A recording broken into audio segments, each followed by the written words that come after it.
Enhancement of food production और इसमें topic है माइक्रोब्स इन सीवेज ट्रीटमेंट।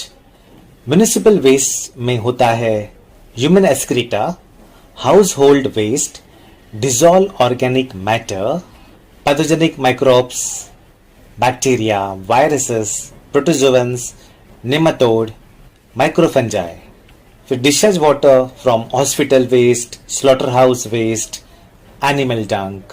फिर discharge from industrial waste, tannery, pharmaceutical waste, micro organism in sewage. ये है bacterias, viruses, fungi, protozoa, nematode, algae. Raw sewage में per ml में millions of bacteria होते हैं, जैसे कि coliform, faecal streptococci, anaerobic spore forming bacilli और बाकी जो इंटेस्टाइनल ट्रैक्ट से ओरिजिनेट होते हैं। सीवेज ट्रीटमेंट प्रोसेस में 4 बेसिक स्टेप्स होते हैं। वो है प्रिलिमिनरी ट्रीटमेंट, फिर प्राइमरी ट्रीटमेंट जिसे फिजिकल ट्रीटमेंट कहते हैं, फिर सेकेंडरी ट्रीटमेंट जिसे बायोलॉजिकल ट्रीटमेंट कहते हैं, फिर लास्ट है टर्शरी ट्रीटमेंट। प्रिलिमिनरी ट्रीटमेंट इसमें है स्क्रीनिंग चैम्बर और ग्रेट चैम्बर।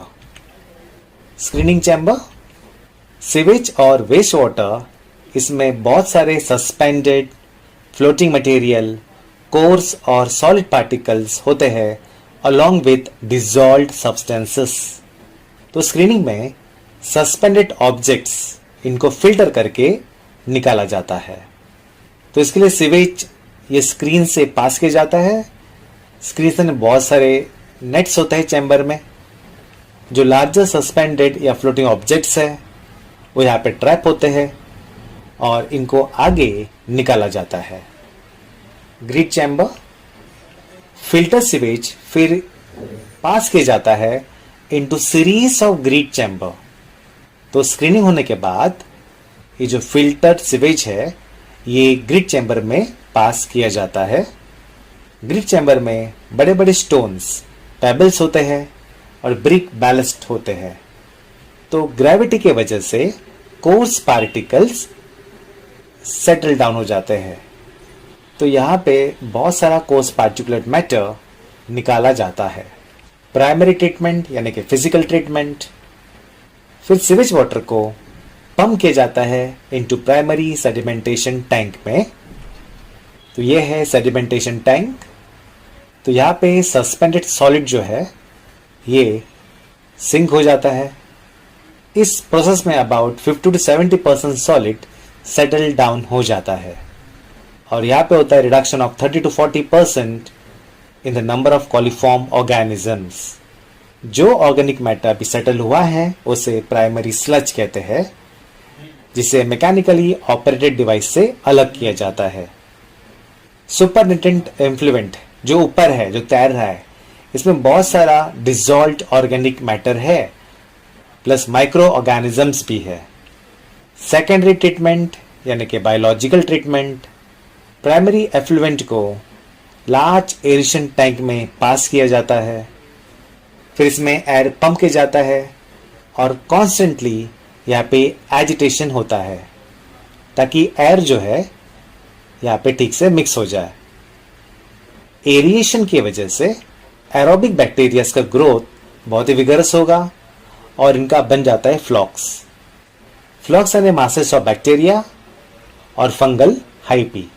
तो ये जो फ्लॉक्स है, जो एरोबिक माइक्रोब्स है, ये ऑर्गेनिक मैटर का मेजर पार्ट को कंज्यूम करते हैं, खा देते हैं। और सिंस अभी यहाँ पे एरोबिक बैक्टीरियाज, एरोबिक माइक्रोब्स बढ़ रहे हैं तो बायोलॉजिकल ऑक्सीजन डिमांड जो है ये रिड्यूस हो जाता है। टर्शरी ट्रीटमेंट, अभी यहाँ का बीओडी कम हो चुका है, रिड्यूस हो चुका है, तो इसे सेटलिंग टैंक में पास किया जाता है और सेटलिंग टैंक में flocs are allowed to sediment. तो इस सेडिमेंट को अभी एक्टिवेटेड स्लज कहते हैं। इसका छोटा सा हिस्सा एरेशन टैंक में पास किया जाता है ताकि फिर से एरेशन टैंक में ये फ्लोक्स बढ़ेंगे और जो ऑर्गेनिक वेस्ट है उसको खा देंगे। बाकी जो हिस्सा है फ्लोक्स का, इसको लार्ज टैंक में पंप किया जाता है उस टैंक को एन एरोबिक स्लज डाइजेस्टर कहते हैं। इन टैंक्स में एन एरोबिक बैक्टीरियाज ग्रो होते हैं जो एरोबिक बैक्टीरियाज और फंगस जो है उनको खा देते हैं, उनको डाइजेस्ट करते हैं। एन एरोबिक डाइजेशन में gases like methane, hydrogen sulphide, carbon dioxide produce होते हैं और ये जो इन्फ्लुएंट है आफ्टर क्लोरिनेशन इनको near by natural water bodies में लाइक रिवर, स्ट्रीम में रिलीज किया जाता है। क्लोरिनेशन ये पैथोजेनिक बैक्टीरियाज को मार देता है और जो डाइजेस्टेड स्लज है उसको बाद में डिस्पोज किया जाता है।